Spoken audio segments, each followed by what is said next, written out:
আয়াতুল কুরসি পড়বেন, কবুল করে নিবে কে? মান ক্বারা আয়াতুল কুরসি দুবুরা কুল্লি সালাওয়াতিন মাকতুবা লাম ইয়ামনাহু মিন দুখুলিল জান্নাতি ইল্লাল মাউত।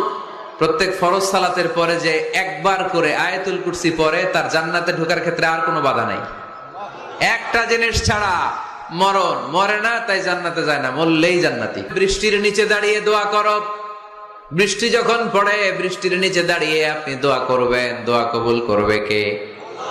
আবার নামাজের মধ্যে 3 জায়গায় দোয়া কবুল হয়, নামাজের শুরুতে, সেজদায় পড়ে, সালাম ফেরানোর আগে।